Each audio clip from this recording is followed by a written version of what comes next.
Hey, my Young and the Restless fans, happy hump day. Yes, we're in the middle of a week. We have another episode to talk about. First, Nate reveals his true intentions with Audra.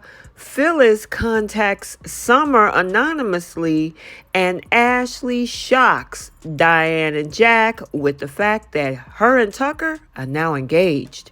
Welcome back to CBS Soap Dish Recap, where we recap everything CBS Soaps, both the Young and the Restless and the Bold and the Beautiful. This is your Young and the Restless recap for May 24th. And without any further ado, let's talk about this episode.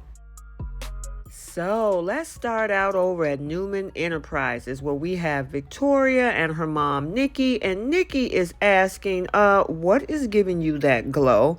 Man, dang, Nikki, how long has it been since Victor rocked your world? We all know why that glow is on Victoria's face, and it comes from none other than Nate.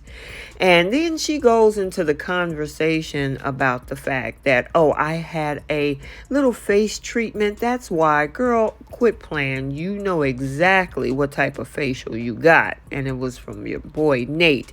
Anyway, she then, meaning Nikki, says, well, wait a minute. We don't need a repeat. We all know what happened with Ashlyn Locke. And, of course, Victoria is just sick and tired of everybody talking about Ashlyn Locke. Well, patterns tend to repeat themselves, Victoria. I mean, hey, we can't forget what has happened. So then she says, look, just be happy for me and just leave me alone and let me mind my own business. And at this point, Nikki was like, hey, you grown. Do your own thing now. So now, speaking of Nate, he came over to see Audra in her suite, telling her how Devon hurt his little feelings and told him Elena had a few choice words for him. Aw, poor thing. He better be glad Elena didn't hurt something else. Now, Audra told him Nick think he's coming for his job.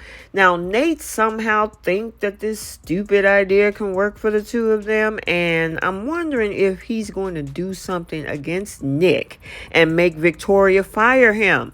Now, Audra and Nate agreed to team up. Nate, this is getting a little interesting. Now, Nate tells Audra it's time to oust Nikki and Nick. I mean, who knew that he had this side of him in him? I mean, he's turning into a little bit of a vindictive mini Victor. I mean, seriously. But hey, I guess it's making for good drama. However, when it came to Audra, she says way too many eyes in your conversation than team, because she wants to know where her position lies. And he told her, well, look, if you're not on the plan, it's either all or none at all. And she was like, nope, I'm all in. So yeah, these two, they're going to turn on each other. And the Newmans, yeah, they always win in the end, and they both are going to be out on their butts. So now let's talk about some Abbotts, because Jack is still demanding Tucker to tell him where Ashley is, and homeless Tucker claims that he will make Jack life a living hell if he doesn't back off of Ashley. Tucker, you already have. Ashley then finally makes it into the house, and Jack threatened to kick Tucker out, socks and all. Now, Ashley told him to back off, and he told her he knows that she's plotting a coup. And yes, Jack put Ashley on notice. That's Jack. Diane then comes in and tell both Jack and Ashley that this arguing, yeah, it has to stop. I guess she's trying to keep the peace. Ashley and Jack need to take note and listen. Ashley, however, dropped a bombshell and blurted out to Jack that she and Tucker are engaged. I mean, didn't Billy just tell Jack that Ashley was plotting a coup and blamed it on how fast he and Diane got engaged? And Diane's checkered past, and she turned around and is doing the exact same thing with Tucker. I mean, seriously, sounds like a hypocrite to me.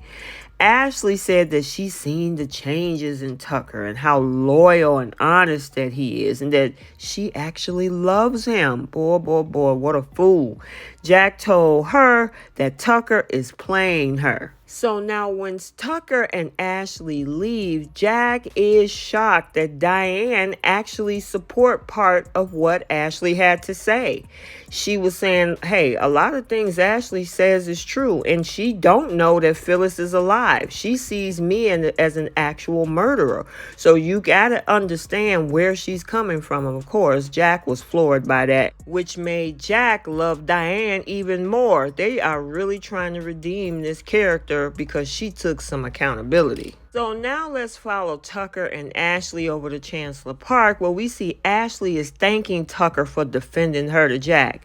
Tucker says, well, the best part was when you told Jack and Diane that you and I are engaged. And Tucker looked at Ashley very curiously. We are engaged, aren't we? And then Ashley says that Tucker's idea about telling Jack and Diane about their engagement was a brilliant idea. And she says she loves seeing Jack's jaw drop at the news. Tucker then thanks her, but wonders if Ashley is actually stringing him along. And Ashley says that, well, it wouldn't make sense to string you along. She went on to say that she sees the good in him and ask him to move in, and she knows that he can be a good man. Tucker says Ashley told Jack, though, that she loved him, and he asked if Ashley can actually look him in the eye and tell him that to his face now, since they're alone. So now over at Society, we see Victoria stroll on in and decide to bother Adam, telling Adam it's sad that their dad bought him a company that he's going to run into the ground. Victoria, don't you got some place to be like under Nate? And don't forget, your daddy did buy you a company, or should I say gave you a company to run. And I guess you're doing a fantastic job. I mean, you had an embezzler and almost lost the entire thing to Ashland Locke. And even your new man is plotting against your mother and your brother. Boy, I can't wait for Adam to crush you. So now we're over at the GCAC restaurant where we see Summer and Kyle sitting, talking about camps for Harrison. They're looking at various websites on their phones. Summer then reaches over and holds Kyle's hand, and she's apologizing for the way she's been acting lately. How about you tell him the truth? She says that Kyle has done nothing but love her, and she's treated him horribly. And honestly, she is absolutely correct. I mean, that's the only truth she's been telling so far. Now, she says that her hatred of Diane clouded her emotions. Kyle said that he felt like the enemy, but he knows that Summer was hurting. Yeah, she's hurting from guilt. He says, look, your mom Phyllis is alive and that you need to let it go, to hate for my mom Diane. Summer says that, well, I don't know how to let that go.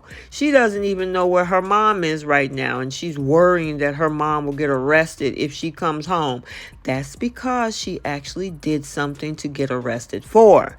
Now, Kyle tells her that they'll find a way to make sure that that doesn't happen, and then he kisses her hand. I don't know if he's going to feel the same way when he finds out that she's known this all along. And then Summer tells Kyle that he's been so supportive and she doesn't deserve it. She sure doesn't. Kyle shakes his hand and says she does deserve it. No, Kyle, she doesn't. So then Kyle's phone ring and he says that he needs to take a call. It's from the production line in Argentina, and kisses Summer and go take the call.